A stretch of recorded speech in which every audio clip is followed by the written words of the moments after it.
नमस्कार, the book pod में आपका स्वागत है। मैं हूं आपकी होस्ट काजल। और मैं हूं आपका दोस्त RK। काजल, हम सब एक आलीशान इमारत बनाना चाहते हैं, सफलता की, पैसों की, शोहरत की, लेकिन हम अक्सर उस चीज को भूल जाते हैं जिस पर ये पूरी इमारत खड़ी होने वाली है। बिल्कुल सही कहा RK। और वो चीज है नींव।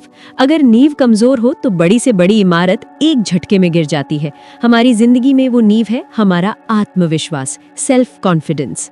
क्या आप भीड़ में बोलने से डरते हैं? क्या आपको लगता है कि आप काफी अच्छे नहीं हैं? या आप अपनी कमियों को छुपाने के लिए एक नकाब पहनकर घूमते हैं? तो फिक्र मत कीजिए। आज हम जिस किताब की बात करने जा रहे हैं वो आपको नकली कॉन्फिडेंस नहीं बल्कि असली आत्मसम्मान कमाना सिखाएगी। हम बात कर रहे हैं एलन लॉय मैकगिनेस की बेस्ट सेलर आत्मविश्वास, सफलता की नींव की। ये किताब आपको सिखाएगी कि खुद से दोस्ती कैसे की जाए और अपने इनर क्रिटिक को चुप कैसे कराया जाए। तो चलिए अपने डर को हराते हैं और जीत की नींव रखते हैं, सिर्फ द बुक पॉड पर। हमारे पास जो स्रोत हैं वो इस विषय को सिर्फ सतही तौर पर नहीं छूते, बिल्कुल बल्कि इसकी जड़ों तक जाते हैं। बिल्कुल। और ये पूरी पड़ताल इस एक सवाल के इर्द गिर्द घूमती है कि क्या सच्चा आत्मविश्वास मतलब बड़ी बड़ी डिग्रियों या सोशल मीडिया लाइक से आता है या फिर इसका रास्ता कहीं और से होके गुजरता है। ये बहुत जरूरी बात है क्योंकि इन स्रोतों से जो सबसे पहली और बड़ी बात निकल कर आती है वो ये है कि आत्मविश्वास कोई जन्मजात गुण नहीं है। अच्छा, ऐसा नहीं कि कुछ लोगों के पास है और दूसरों के पास नहीं। ये एक हुनर है। एक हुनर। हाँ, जिसे किसी भी दूसरे हुनर की तरह सीखा और विकसित किया जा सकता है। तो चलिए इसी सीखने की प्रक्रिया को समझते हैं। सबसे पहली और सबसे बड़ी बात से शुरू करते हैं। स्रोत कहते हैं कि इसकी नींव हमारे सोचने के तरीके में छुपी है। हाँ। जैसे एक जानी मानी अभिनेत्री हेलन हेज का जिक्र आता है। वो मानती थीं कि वो बहुत सुंदर नहीं है, लेकिन उन्होंने इस कमी पर ध्यान देने के बजाय अपने अभिनय क्षमता पर काम किया। तो क्या यही पहला सिद्धांत है, अपनी ताकत पर ध्यान देना? बिल्कुल यही है। और ये एक बहुत बहुत बड़ा मानसिक बदलाव है। कैसे? हम में से ज्यादातर लोगों की आदत होती है अपनी कमियों की एक लिस्ट बनाने की। हाँ, ये तो है। मैं इसमें अच्छा नहीं हूँ, मैं वो नहीं कर सकता। स्रोत कहते हैं कि ये आदत हमारे आत्मविश्वास को दीमक की तरह खा जाती है। हाँ। इसके बजाय हमें अपनी क्षमताओं को पहचानना चाहिए और उन्हें सींचना चाहिए। इसका कोई उदाहरण है स्रोतों में? हाँ, एक जबरदस्त उदाहरण है जापान के योशिहिको यामामोटो की कहानी। अच्छा। उनका IQ सिर्फ 47 था। सिर्फ 47? हाँ, जिसे बौद्धिक रूप से बहुत कम माना जाता है। स्कूल में उन्हें बहुत संघर्ष करना पड़ता था, भविष्य अंधकारमय लग रहा था। तो फिर बदलाव कैसे आया? बदलाव एक शिक्षक की वजह से आया। उस शिक्षक ने उनकी एक अनोखी प्रतिभा को पहचाना, कला। हाँ, वुड ब्लॉक प्रिंट्स बनाने की अद्भुत क्षमता, और उन्होंने योशिहिको को उसी दिशा में प्रोत्साहित किया। आज वो एक सफल और सम्मानित कलाकार हैं। कमाल है। तो कहानी यही सिखाती है कि हमारी सीमाएं चाहे जो भी हों, अगर हम अपनी एक भी क्षमता को पहचान कर उसे निखारें तो वो सीमाएं बेमानी हो जाती हैं। और इसी से जुड़ा एक खतरा है जिससे आज शायद ही कोई बचा हो, तुलना का खतरा।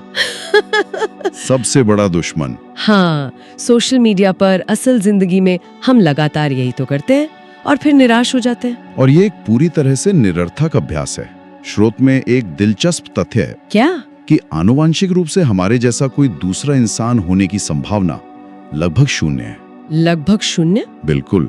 हम सब अनोखे हैं, प्रकृति की एक मौलिक रचना। तो फिर दूसरों से तुलना का कोई मतलब ही नहीं रह जाता। सही बात है। खुद को अनोखा समझना, ये बात हमें दूसरे सिद्धांत की ओर ले जाती है, जो है खुद को गहराई से जानना। हाँ। हम सबको लगता है कि हम खुद को जानते हैं, पर क्या ये सच है? अक्सर नहीं। स्रोत इसे अपने आंतरिक स्वरूप को खोजना कहते हैं। और ये संपर्क अक्सर बचपन में ही टूटना शुरू हो जाता है। बचपन में कैसे? एक उदाहरण है कि कैसे एक छोटे लड़के को जब रोना आता है तो उसे डांटा जाता है, लड़के रोते नहीं, मर्द बनो। हाँ, ये तो बहुत आम है।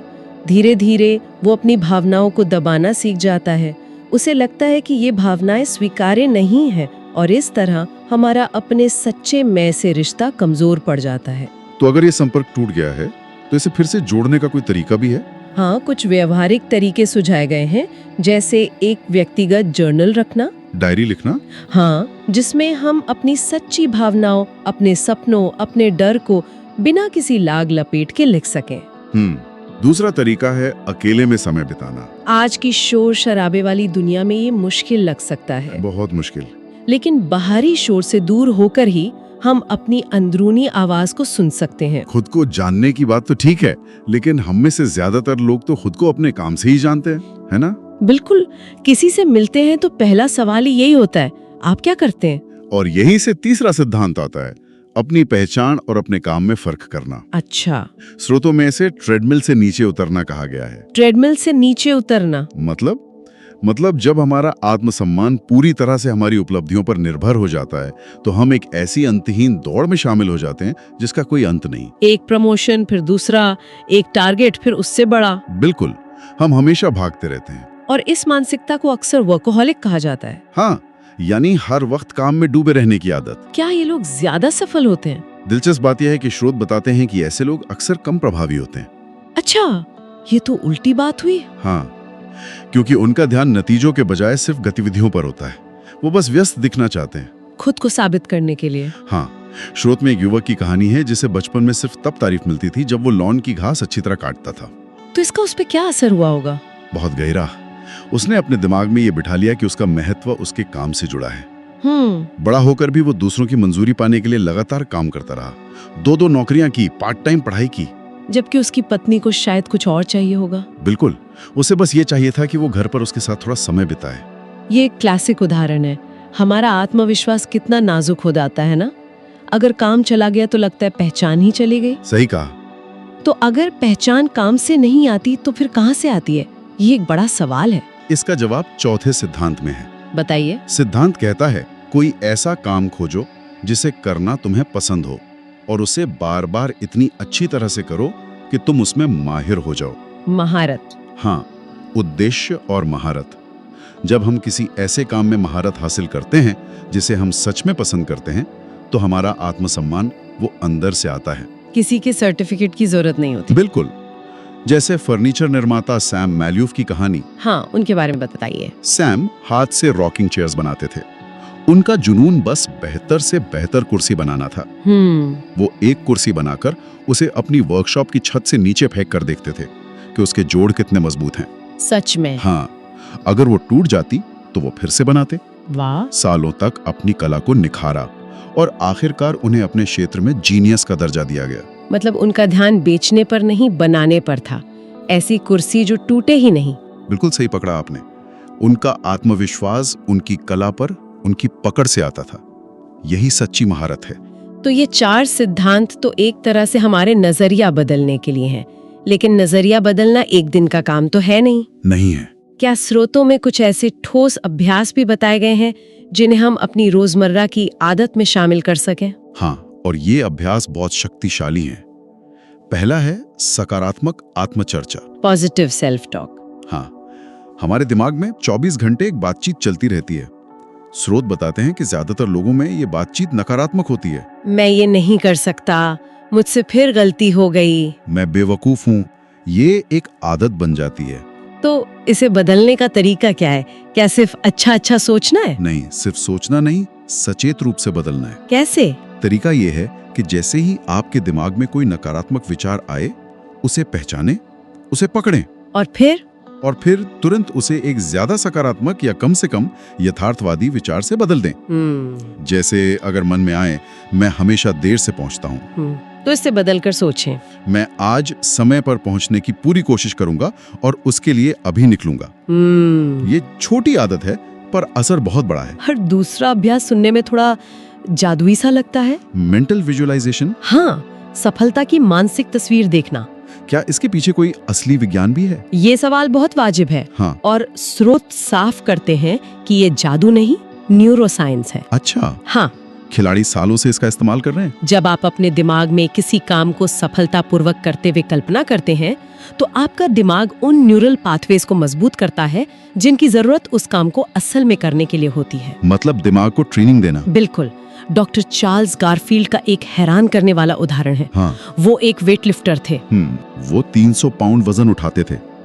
उन्होंने सिर्फ मानसिक अभ्यास से अपनी क्षमता को 365 पाउंड तक बढ़ा लिया। क्या?